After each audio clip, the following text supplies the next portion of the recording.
so much for coming back for our episode 2 of Frequency Check with myself, Tasha Jackson, as your host, and my co-host, Denise Mahaffey. Today, we're joined by Ashley Hollan, Esquire, who is a spiritualist and eco artist. She had previously done interviews with us, and so we're so happy to welcome her back. We're just going to ask some very basic, simple questions of Ashley. And so the first question is going to be, hi, Ashley. Thank you so much for joining us. Can you explain to us what you're doing now since your last interview that we have done? Oh, goodness. Well, it's wonderful to be back with y'all, and I'm so grateful and honored to be a part of your platform. So first, thanks for all of that, and always a joy to see your faces and hear your voices. And wow, so much has happened. I believe that it's the worlds have shifted since the last time that we had an opportunity to speak in the virtual land, beyond email. And for one, I have had a long-standing legal career, as you know, and then shifted back into the creative space of being an artist while also juggling law. And now I am also a full-time educator. So that has been one of the biggest, newest adventures, is teaching college students and guiding them both through, I teach entertainment, business, and law. I teach eco art, and I had the opportunity to teach a global perspectives critical media theory class. So being able to work with 18 to 22-year-olds has been challenging and inspiring, and requiring a whole new development of skill sets. So that's one of the big shifts. I also have gone from living in Portland, Oregon to Asheville, North Carolina, and now I'm in Chapel Hill. So a cross-country move as well, and have had some great opportunities with my art in the last year or so, and also randomly been able to be at the helm of driving some of the world's largest tech companies into the areas of privacy and AI to attempt to ethically craft policies that will essentially determine what things look like in the next 5 to 10 years in the virtual landscape. So lots has been going on. Yeah, actually, I did not know that you were. I mean, I know that you're an educator, but I didn't know that you were teaching in the university space. So when you said that, when you're like, I've shifted into being an educator, my heart's like, boom, boom, boom, boom. Yeah. Yep. I'm a visiting professor at Elon University in North Carolina right now. So, which is, it's funny. I had not planned for that to happen, but as the universe does, sometimes there's a greater plan. So I'm actually back in an area where my family is from, and working closely with a lot of people that are trying to give a lot of love to this area that deeply needs it. So it's sort of a passion project on a number of different levels, that I would not have foreseen the last time that we spoke. If you had told me this would be what it looks like, I wouldn't have believed it. But of course, here we are. So Oh Yeah. my gosh. Well, that kind of segues into one of our questions. How did you know that the universe was shifting your life around and you were on the hero's journey? it's sort of funny because it started with my art, as things often do. I think that art has a power to reveal subconscious happenings. And I started making art about this area while I was still in Oregon, and ended up that it got a lot of attention. And I think that was the budding of knowing that something was going to happen. And then I had some life changes in terms of my partnership that I was in, and just felt really driven to come back to North Carolina, where I had gone to college, but I haven't been back since I was the age of the students that I now teach. So it's been very surreal. And I went to college right down the road from here. So, but I think it began as sort of little, like, kindling, almost like heart kindling. You just kind of feel that the change is in order. Yeah. And for me, things tend to come in signs. And a lot of times they're aligned with nature. So I had a number of really interesting animal and astrological events occur. I saw the first possum I've ever seen in Oregon in my backyard. I saw 3 very distinct shooting stars, one of which was in the early evening. So it was a sunset shooting star. Wow. I have a lot of animal visits. When I was in Asheville, I had bears coming up to my doors, and even this morning, the hawk that was here yesterday as well swooped very low above me, which to me signals big shifts ahead. So I guess I'm about to hold on and see what happens next. But I look deeply to nature for signs. I spend a lot of time in creative flow and in prayer.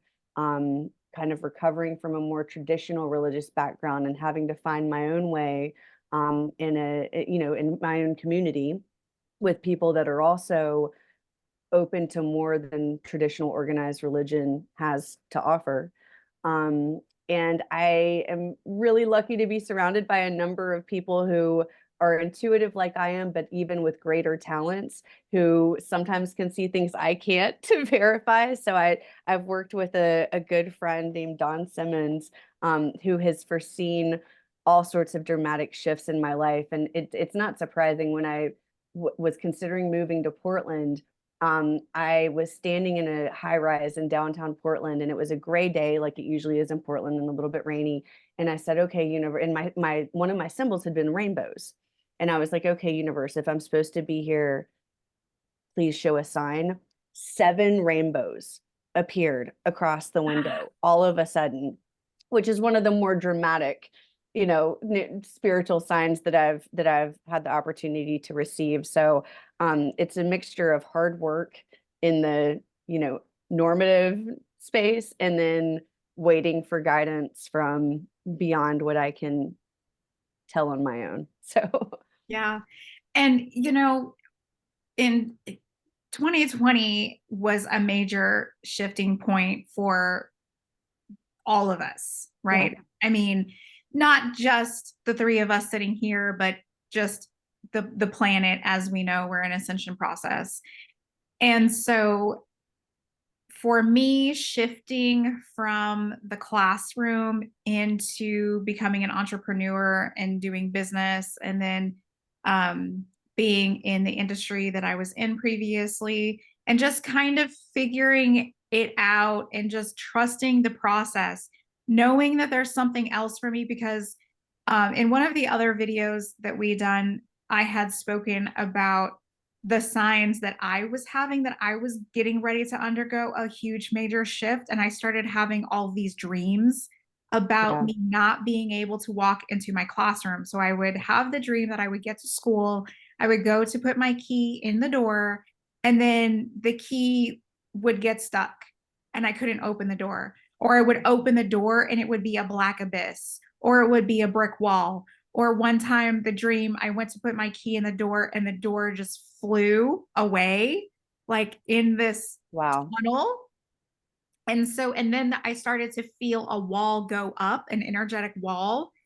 Every time I would go to work, it was just, I don't want to be here. I can't be yeah. here. I can't walk I've in. I've felt that as well. I've had that same kind of thing. I was practicing full-time law and ignoring my creative needs Mhm. for about a decade. And I was doing a lot of criminal defense litigation, so very difficult work and very emotionally taxing. I worked in complex criminal defense, so the people charged with the worst of the worst crimes. Mhm. I'm very thankful I was able to support people during that time. But it was like all of a sudden a wall energetically came up, and I knew I Yeah. needed to do something else. And similarly, once I was working at that basically the highest level of entertainment law, and felt the same thing. And I was being told to go back to art school, which everybody thought I was batty. Of course, the irony is I was able to double my income as a lawyer after going to law school, which no one foresaw.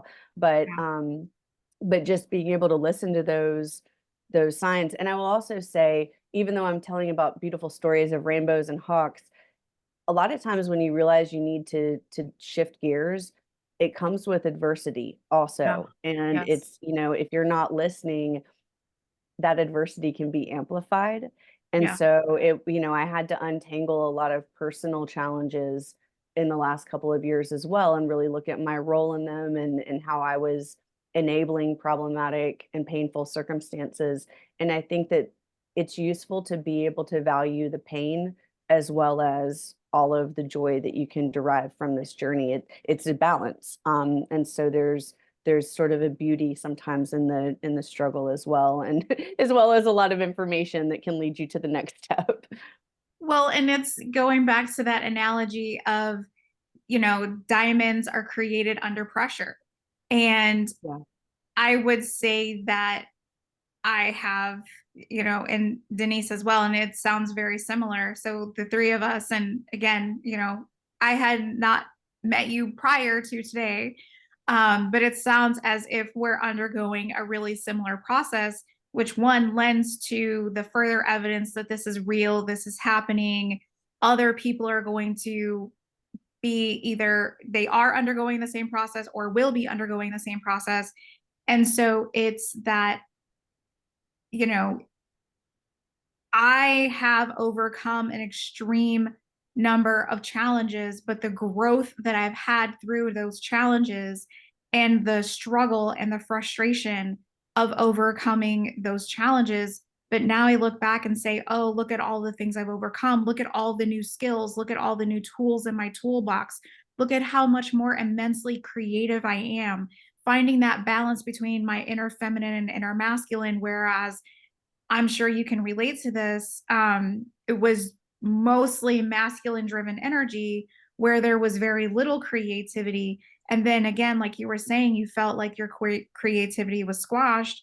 Me as an educator, it people would say, well, what is the justification behind what it is that you do? And I can't say, oh, I'm channeling all this information or I'm receiving all these downloads that of the information that I'm giving my students in the classroom. You can't say that, you know. And so it started stealing away more and more of my creativity, because then I had to kind of BS my way through a justification of the reason why I was doing things. And it was only creating a situation for me of increasing inauthenticity, because Yeah. that's not who I was. Whereas now I'm living a much more authentic life of I am a psychic, I am a medium, I am a channel, I do these things. And these things are now front and center a part of my life. And I don't have to hide those things anymore. And I can be who Yeah. I am. It's funny you say that, because as an attorney, for a number of reasons, including attorney rules, I felt very constricted as well. And that's how I shifted into the art space, because I realized the power of media can be so much stronger than the power of law. Yeah, we should hit things from all angles, but you can reach so many more people and in a much more somatic way through Yeah. the arts. And it's kind of funny because I was concerned about the constriction entering into academia. And so when I interviewed for the university job I have, I made sure to show my creative content that's activism content. And Yeah. right out the gate, I said, I'm an activist, I'm a witch, I'm out there, I support psychedelic legalization and plant medicine. And I said that in my interview, so it would never, they knew what they were getting. And I Yeah. made it clear I wasn't going to stop any of that. And I've been very lucky that at least the two department chairs I work with have fully embraced that. They might Yeah. roll their eyes at me every once in a while because they're Yeah. not entirely where I am yet. But it's given me a lot of freedom to speak freely. And because I'm not in the K through 12 environment, which is so much stricter in terms of Yes. what you can do, Oh, being a yes. also, I mean, with all the law changes that have affected what you can and can't say in school, I'm very lucky that I work at a private liberal institution where we are not subject to some of the laws that North Carolina has passed. So there Right. is at least currently greater freedom in terms of what I'm able to say with full transparency. So it's been interesting. I don't know how long I'll be able to do that in light of some of the changes that are happening around the education space. But for now, I do tell my students that, even my eco art students, I've told them personal stories about how a close friend of mine said that, to overcome some of what I've been dealing with, I need to do rituals with the land that I'm on, to heal some personal things, some ancestral things. Because my family has been in this area a long time, that means they've done some great things, but also there are some problematic histories, as many families have. And so I consider that that spiritual weight very, very deeply with the moves that I make in my personal life. But I'm very open with my kids about it. And, my last art project actually that I presented, it was called a spell, and it was very blatantly a spell. And, that I showed that to them, and they're like, how is your spell going? And I know they think I'm a little out there, but I also have really been able to connect with some of them that I think are also seeing the different worlds that exist that we don't always acknowledge or talk about. Yeah. Because kids are intuitive too. Yeah. Before their dreams are crushed and creative spirit is hampered. That's why little kids say what's on their mind, and they're fearless. And I think if we can sort of cherish that energy that some of the students have, the world would be a better place. So I am so appreciative of the wonderful work that you're doing and for being that guiding light for the next generation.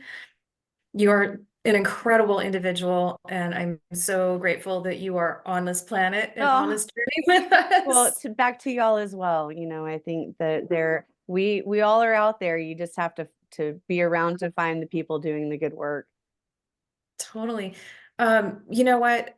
When bless his heart, when he was in body, my life partner, he was aligned with the university in San Diego, SDSU, and with the Native American Studies program, the AIR program.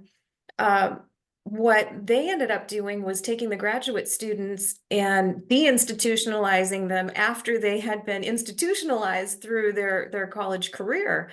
Mm. And it was important on a cultural level, to be able to return to their home and to feel connected to their community. And that's the way I'm picturing what you're doing is you're broadening the mindset of your students so that they can live and express through their hearts, which is fantastic. I mean, that living heart forward is the best way to live. However, it's literally a roller coaster ride of bridging this divide between the 3D experience and the 5D plus experience is what we're calling it, because we've experienced energies that are so far out there that Yeah. it's off the grid. Like literally in quantum physics, it is like Albert Einstein's off the grid. You Yeah. have the 4 quadrants, it's so out there. Which is how the novels that I channeled ended up coming into reality. So how do you help your students navigate when they're going through this ascension process and this awakening process and learning that they have a skill set that is beyond what they originally perceived? Like when you said they're born awake and they're born aware, yet through the educational process, their dreams become hampered along the way. How do you reach them and help them open up? Yeah, so I think that there's a couple of tools in the toolbox, and the biggest one is listening and empathy, and just holding space for their explorations and experience without judgment and without trying to control what they might believe or think. But that said, a lot of the kids that I teach have grown up in a bit of a bubble. And so I also feel like it's a big part of my opportunity with them to expose them to things that they hadn't previously been exposed to. So that might be a variety of people that I bring in. One of the classes I taught, every Friday, I brought in a different speaker so they could learn from people other than me who have a wide range of experiences. Now, it just so happened that many of those people were also spiritualists, because I was calling in friends that have very fancy careers, but that also are very caring humans that do believe that there's more. So that has been one way. But making things fun and not scary, not Yeah. using a kind of a landscape of penalties, but instead framing things as a safe place, and I think it really makes a difference, especially for this generation that grew up in COVID and that has fear around potential violence, around shootings and things like that. I mean, they grew up in a Yeah. different space from what it was like for me, not as to say things were perfect in the 80s and 90s, but it was different. And so just being able to support that experience and the unknowing.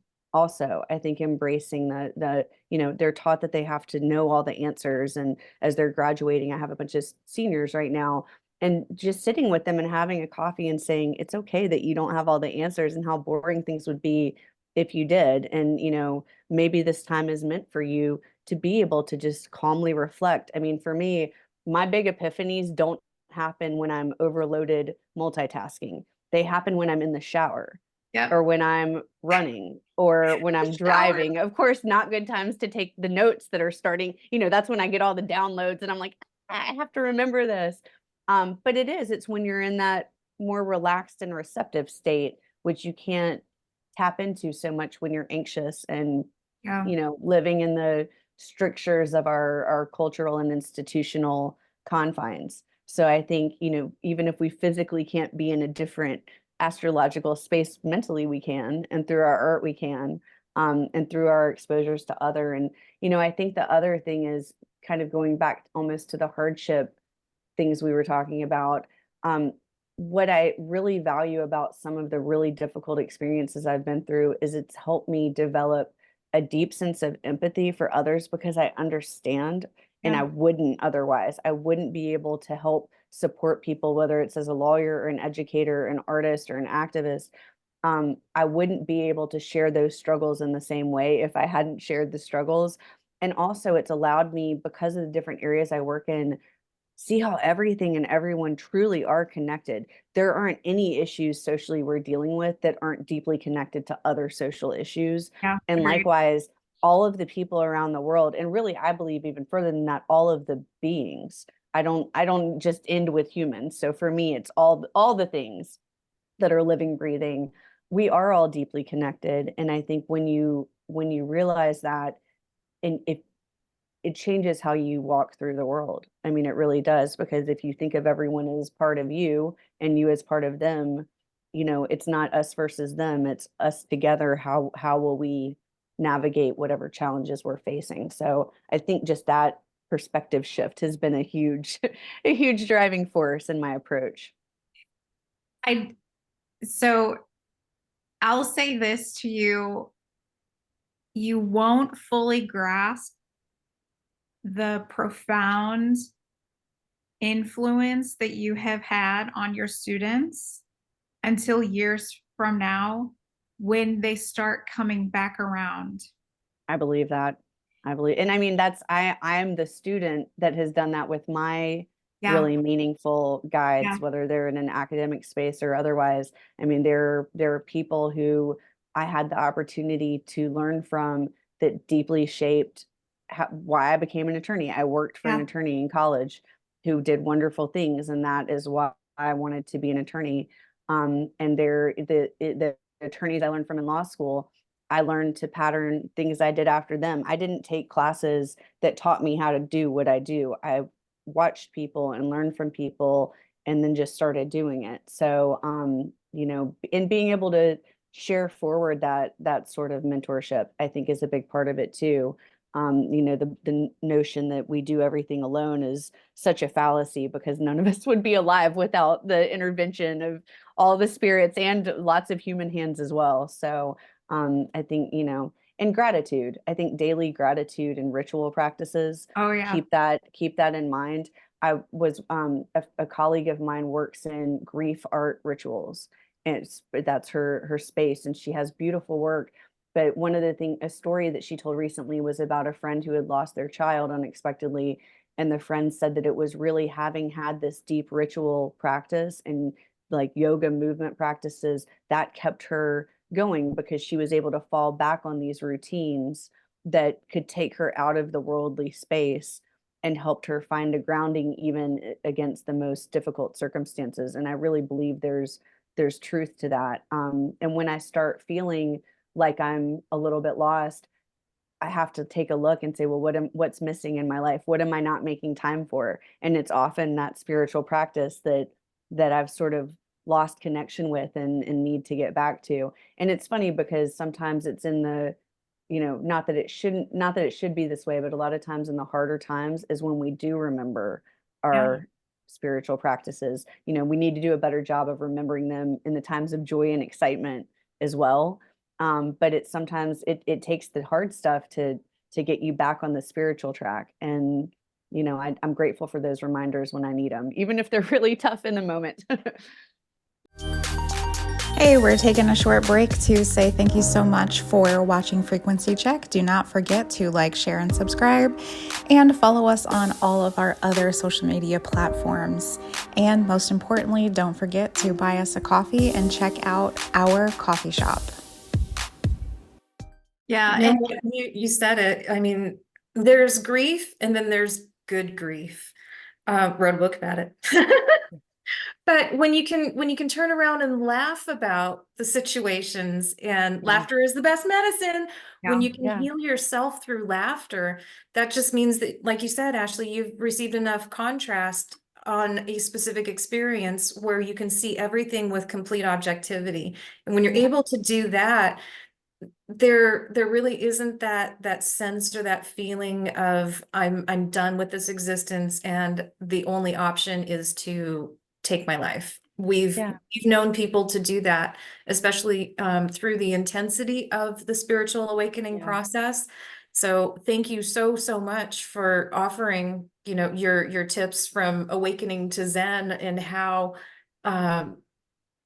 to value life with gratitude and laughter and love. Yeah. I think too, the biggest thing to remember, because we've all had those moments where it's been hard to see the next steps forward. yeah, And, you know, I think for me that I will raise my hand to that. yeah, if I could just go and tap my former self on the shoulder and just say, hey, this is just temporary. Like there's so much more coming. And I think if we can just remember that whatever, no matter how difficult the circumstances, and even with prolonged difficult circumstances, in reality, it all is just temporary. And I think that kind of understanding can help pull you through, even if you can't quite see that white aura light. It is there. You just have to sort of find the tools to exist in the moment. And yeah, I pray that people are able to tap into that, you know, existential long-term being that we all are in our unknown soul space, you know. Well, and I was going to add something to what you had said earlier. I was reading or watching, I can't remember anyway, absorbing information from somewhere about the reason why light workers are so relatable. And it's because we have experienced such a huge frequency shift in our life. We have experienced many vibrational frequencies within ourselves, outside of ourselves. Yeah. And it's that journey towards Christ consciousness. And if you look back, going harken back to the days of religion, right? If you strip it down and you look at prophets as people, and people that were light workers that were doing the same things that we were doing, it wasn't mystical, it wasn't magical, it was just that they were an open channel. Yeah. And if you look at those people, the extreme hardship that they had endured. Yeah. And I don't want to say that my situation is way less than any of their situations, but doing a comparison, right? And just looking at hardship in general, what has been the hardships that you have had in life, the people in your life that have been toxic, how have you moved through that situation? And then how do you discuss it and talk about it with other people that then later are going through that same thing? And so that's one of the things that I have learned is that, Denise has, and we'll talk more about it later. I'm sure it's going to come up again about being a Bob. And so, Denise's former husband, Larry, had a story about Bob's. We won't tell the whole story here, but it's pretty hilarious. And so essentially, it's the person who goes first. It's the trailblazer. It's the person who has to kind of figure it out for everybody else. Yeah. And so, just like other people have been that for us, then we turn around and pay it forward.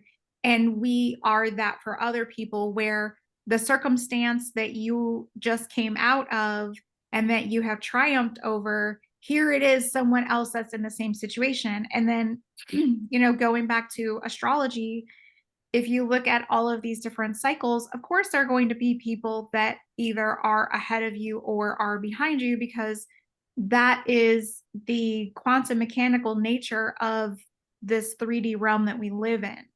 And so if we start to focus on, especially as light workers, like, okay, I know that I am going to overcome this situation, but then the joy and the pleasure that I get from overcoming that situation, I then can turn around and I can grab the hand of the person that's behind me and I can pull that person up too. Right. And then Yeah. that's how we all ascend together. I have a friend of mine who's a worker in the spiritual space as well, who I look to for suggestions and critiques. He uses the analogy of a lighthouse. Mm, And I really like that because it's like we've been through the storm yeah. and can still reflect our light. And one of the lessons that I've had to learn of being a lighthouse is we can help people, but we also have to have some level of non-attachment, which has been so difficult as an attorney when I can see the answer, but others are not doing the thing to get to the place they need to be to protect themselves or to flourish. And whether that's in a personal space or a professional space, about 10 years ago, I had the strongest vision of the word Cassandra.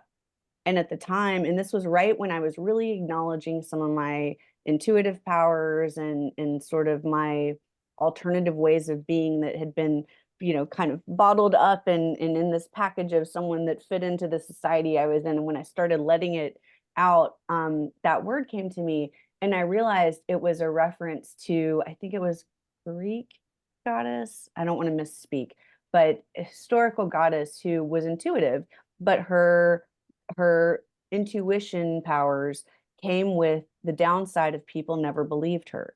Yeah. And so she was speaking these truths and trying to save the people, but the people weren't taking it. And that happens, I think, with a lot of us who are intuitive. Oh, yeah. And so just being able to do the good work and hope for best outcomes and be a wonderful support to people, but also know that energetic boundary of protecting yourself, not absorbing too much of their energy, because everyone has to walk their own path. And sometimes people have to figure it out for themselves, even if you Yeah. can see, oh no, don't go that way. It's going to be difficult. Sometimes people need that for their own spiritual growth. So that's been one of my challenges to myself is be able to appreciate where people are and meet them there rather than Yeah. trying to direct them beyond the scope of what I should be doing. Yeah, the biggest lesson of an empath, right, is having those energetic boundaries, because we want to Yes. jump in and save everybody and help. And I'm the Yeah. superhero and I can do it all, right? And I Yeah. struggle with that with my own children. And this morning, my daughter found herself in a situation, and the school nurse called me, and I got on the phone with her and I said, well, and it wasn't a I told you so Yeah. moment, but it was okay, what solutions are you going to come up with? Yeah. Because now you have found yourself in a situation, and I'm not going to come pick you up. I'm not going to modify my day. You're going to have to figure this out. Yeah. And so she was crying and she said, you're right. And she said, okay. And then, the nurse got back on the phone and said, we are going to handle this situation, like, she's got this. And I said, okay, have a great day. I'll pick you up at the end of the day. And that was kind of it. And so, Yeah. it's, as a mother, it's especially difficult because you want to save them, but I know that I can't, right? They Yeah. have to walk their path. They have to learn these things. And, when it's our siblings or if it's our parents, we have that propensity, but you have to, again, develop that strength within yourself to recognize when it's enough, when when you have walked halfway. I used to say to my students, you take a step towards me, I'll take a step towards you. And as soon as you stop walking, I stop walking. Yeah, And it's that's a good way to that think same about it. concept. Yeah, Yeah, it's that I've same definitely concept. struggled with that as being an educator in my first year. I think I have been overly trying to support to an almost ridiculous level at times. And I've had to tailor that because, I have to remember my students are not my age. They haven't been through everything that I've been Yeah, through. Sometimes they need a little bit more built-in accountability systems. And yeah, I was laughing, the only student that didn't pass my classes last year, who's a wonderful student and I adore and we have a good relationship, said, I hate to tell you this, but I really think you need to be stricter. You're just too lenient. And I'm like, of all kids to be lecturing me. But he's right. He's yeah, right, because it's when you get to the point where you're enabling students that could do better to yeah, not do that higher level, that's not really doing them a service. It might feel nicer in the moment, but sometimes the kinder choice is the more difficult path. right. And so being able to just sort of find where that balance is. As an attorney, I've gotten better at it. So I'm still learning and thankful that I'm still a student of life in so many ways, that there is so much more to learn. And being an artist, we do a lot of art critiques. And I like that practice, not as a negative or scary thing, but if you're always intentionally reflecting upon the things you've done and how you could improve, it really leaves a lot of space for growth, instead of just sort of being like, okay, I did the thing, it's perfect. There's always so much more to learn, and inviting other perspectives to help you reflect upon what you're doing can be so valuable, because there's things you don't even notice due to perception biases. And, we all come from different landscapes. So I think there's a lot of fun in that kind of revision, even if you can't make the changes, just to go back and say, what could I have done differently there that might have produced better outcomes for myself or for others? You know what? Speaking of how to produce better outcomes for myself and others, um, I recently contacted Ashley, knowing that she has an extensive background in entertainment law. And I had a simple question because I ended up taking this form of eco art, which is natural light reflection. And oh my gosh, the reflections are incredible. We put one video out on Earth Day. And thank you, Ashley, for your support, because it would not have been possible without you. Yeah, I took time-lapse photography, and it's basically a silent movie. And Yeah, the story was so much richer if I could accompany it with music. yeah, Yet with copyright law, that's kind of dicey. And when you see all this material all over YouTube that is blatantly, yeah. not observing copyright law, I thought, no way am I going to step into that. So I reached out to Ashley with a simple question: what do I do? And her answer was, well, there's no easy way around it. You just have to reach out to the artist and to the publisher or the Yeah. producers and ask for the permission. So of course I'm reaching out to like 15 different like rock star bands, and I heard from one, and Ashley did not poo-poo my art form. Thank you. No, every art form is valuable, and yeah, I would never do that, because everybody's creative expression has value, and I am all about supporting people's soul projects, absolutely, and helping navigate the nonsense legalities around it. It's lawyers often don't help things. They make it more complicated and expensive. So whenever I can counterbalance the industry that I'm in, I'm happy to do so. Thank you. And you know what? The blessing, it was kind of funny because the response that I received in order to get this thing out on Earth Day, it came in on April Fool's Day. And I thought, oh, this is not a joke, is it? Ah, that's great. I love the humor that the universe has sometimes in timing. Totally. And I tell you what, it's a modern day Fantasia, and thank you for your support, because without your guidance, I would have potentially given up and not Oh, put this out there to the world. I'd love to know more about your eco art and what you're producing and how we can support your art form. Yeah, I was going yeah. to Well, ask, can we maybe get some samples and I can put them up here in these squares? Oh, yes, I don't know how to do that, but like now in real time, get them? Is that how we do oh, no, that? no, no. In After the the fact. post Okay. production. Yeah, I'll put Yes. them up in the post Yes. I production. was gonna say that might Yeah. be easier, but yeah, I actually I just showed a piece that's actually it is made from glycerine soap, an iPhone crushed to glitter, 41 wisteria petals, and 50 unhinged safety pins. And that is Protection Spell from Patriots, which is sort of a spiritual approach at creating a little white light around us that are trying to do good work in light of the abuses of some of the laws that were intended to protect us, but Right. that actually harm our privacy and are taking our data and abusing it and framing it in ways that often aren't accurate. So it looks at the doctrine of unclean hands, these legal doctrines of unclean hands, due process, fruit of the poisonous tree, and initiatives like the Patriot Act that basically allow for warrantless searches. So that one, I showed it virtually, and I'm looking for a physical 3D gallery location for it right now. And I took my students out. The eclipse was during one of my classes. And, a lot of the teachers just kind of kept on business as usual and didn't acknowledge it. And I'm like, this might be the only time any of us see something like this again. 20 This is years. something, right? This Total, is the not next something to be, total solar eclipse in the United States will be 20 years from now. yeah, exactly. And, who knows where we might be or if we'll be at all.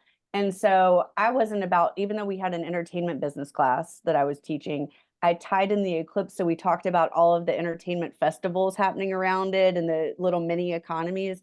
And then we all took our eclipse classes. I got them and we went outside for that hour or whatever we were in the 80% totality. So it wasn't extreme, but it was still noticeable. Yeah. And I was taking pictures the whole time and I ended up with the most incredible shots that I did not expect from an iPhone at all. And those actually have been accepted into a gallery online called Eco Art Space that'll also have a printed version. So just in the last week, those are the two projects that are percolating. And then I will be in another show with the Alternative Art School in June. And so I am ideating what that project will be in the interim. So I've had a lot of opportunities for my creative work, which is a big part of why I shifted into education.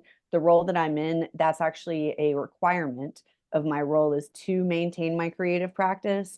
And so they're not just permitting it, they are really supporting it. And Yeah. that was very intentional so that I can really devote the time I need to. And my other work is better in other spaces when I'm able to have that, back in the like Renaissance period, they talked about how some of the painters of the most incredible art, historical like church art, they referred to them as being possessed when they were creating.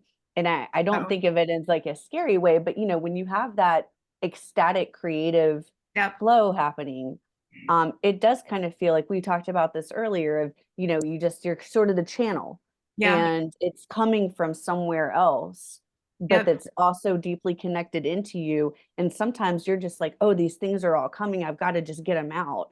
And so where I am now in my life is creeping more towards a place of being in that spot more than less, versus it just being an afterthought. So that's the beginning of the journey that I'm on. Yeah. It's And it's always it. Yeah, and it's intense. Denise and I have discussed this before because the very first book that I channeled, I wrote in 4 days, Wow. and it was 20 hours a day of channeling. And then the second book that uh, I wrote it in a week and a half. And it was again, I had to force myself to stop and go to sleep. I had to close the channel so I could rest. And I wasn't eating. All I was doing was at my computer creating, and that was it. I could not do anything else. Yeah. And the blessing in that was that it was during the summer when my kids didn't have school. So I didn't have anywhere to go or anywhere to be or anything like that. But it was just the intensity of the compulsory energy that in essence, it forces you to create. You cannot think about anything else. You can't do anything else. You can't interact with people. You go into this really intense space of creation and it just starts pouring out of you and you can't stop until it's done. That reminds me, as you're talking about that, I have a 400-page book that's written that I'm in the process of trying to get published. It's the first volume. I was trying to write the whole thing, and one of my intuitive friends was like, it's 3 volumes. You're done with the first one. And I was like, oh, that makes total sense. You're right. But it's funny because it has become a historical record of law and of hidden histories of places and of pop culture and of current events. But the way it comes to me is in a song. And so every word, I write it down because it comes as an intuitive thing. But then every word I footnote and it relates back to a hidden history, but it flows to me before I create the research behind it. I get the words first. And then I realize, oh, this relates to blah, blah. And then then I spend thousands of hours making the footnotes that really tell the histories. But that's how it comes to me too. It comes as a song. And now I have a 400-page song that that does all these things, but that's very much how it is for me too. And what's interesting is when I do give that side of myself or that side of spirit attention, it gets bigger. And when I ignore it, it goes away. And I've been not giving that poetry side of myself attention. And it's funny because I know all I have to do is start writing again, and that valve will come back open. And I think I've almost been intimidated to do it because I know it's going to be all consuming again. So I'm like, just wait till classes end and then go back to the poetry. But I very much feel that mine has taken much longer. I have not had the 1 week writing experience. It's been more like a 5-year writing experience. But that's also because I wasn't as focused on it as I want to be. So just having space for that. Well, a lot of what you said is Denise, man, when you read her book, it's alliteration. I mean, pages and pages and pages of words that is the first sound. So there are several pages where it's just a P sound or an S sound every single word. That's funny because mine has a lot of alliteration too. I really hadn't thought about the connections of that until you said that, but now I'm like, how many more intuitive people speak with alliterations? And it's something I've had to defend when I've been in formal art critiques. And I'm like, I'm not going to change it. That's what Spirit said. I'm open to feedback and reflection, but some stuff are non-starters and it's, I've kind of just embraced it. And I'm like, no, that's just the style it is. So yeah. Well, and even further testament to how real it is. Right. And so that these things that we're experiencing are so real that Denise is experiencing it separate from you experiencing it, and you're experiencing the same thing. And so that's, for me, further proof, and hopefully for anyone else who is listening and watching, is further proof that all of this is very real. Because how do you explain 2 separate people channeling nearly the same information on different parts of the planet at different times? Because Denise, I kid you not, like I was witnessing Denise's process, and we were having a conversation and she said, hold on, I feel a download coming on. Okay. Months later, Denise reemerges and she's like, the book is done. And I was like, what are you talking about? Right. And so then I remember she's like, let's get together and let's talk. So I remember it was on Christmas Day, just here in 2023. It was Christmas Day and we were just catching up because it was nearly all of 2023 for the most part that Denise was downloading the Quantum Entanglement Volume 1. And so we're just hanging out, we had like a 6-hour Zoom jam session or over the phone. I can't remember what it was. and we're talking and having a good time and everything. And then I said something and boom, it triggered another download. But this time it was much shorter, which was volume 2. And Yeah. so it was Yeah. it was a few weeks later. And then Denise is like, okay, volume 2 was done. And I'm just like, I think there's know something how really quickly important it can there. happen, right? It's I think that underscores not just the realness and the importance of having that intergalactic connection on your own, but that building community of others in this Yeah. space also can really make that flourish. And I have a similar example that I had brought a friend of mine who is a spiritualist as well, and she helps people learn to create domestic temple spaces, so you don't feel like you have to go somewhere, but you can build with your smaller communities, little Wow. churches where you can have deep practices and love and faith together. And I took her to see one of my favorite bands that is not in the spiritual space, but just being there around everyone dancing and moving. And she didn't have her phone, and she's like, "Can I borrow your phone? I got to do some voice messages for my next sermons." And I'm like, "Yeah," because I totally get when that stuff hits you. It could be from dancing or singing or talking to another friend who has that same kind of light path, and then all of a sudden you're like, oh yes, all the things. And so I think it's something that this is not a journey that we're walking alone, and we can see that in each other. And I think it's important to be able to support each other, even in those sometimes unspoken or directly spoken ways. Oh my gosh, Ashley, thank you so much for being you. You Oh, are incredible. You are a gift to this world. And we definitely want to have you on future podcast episodes, and we have to be respectful of your time. I know you've got a ceremony, an educational ceremony to get to. yes, I'm very excited to see my students' artwork. They've had it locked away so we couldn't see what they were building, and I've worked with these students all year, so I'm very excited. And I think especially for art students, it's so vulnerable to put yourself out there, and sometimes the teachers they're working with directly mean very well, but I've worked with a lot of mentors in the art space that meant well, but that said something that really, crushed something I was doing. And I've tried to take the opposite approach of just deep, deep support, kind of radical hope with their projects.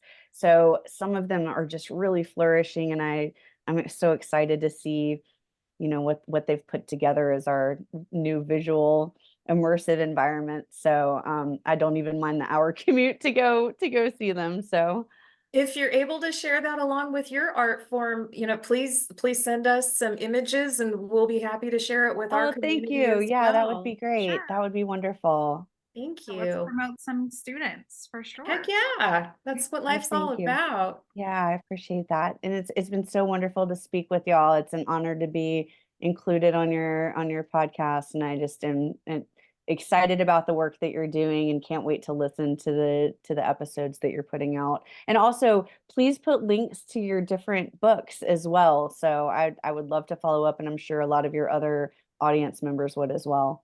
Thank Yeah. you. And how does everybody reach you after the podcast is ended? Yeah, so my email is Ash, which is my nickname, ASHE, at ashleyadvocates.com. My website is ashleyadvocates.com, and my Instagram is ashleyadvocates.com.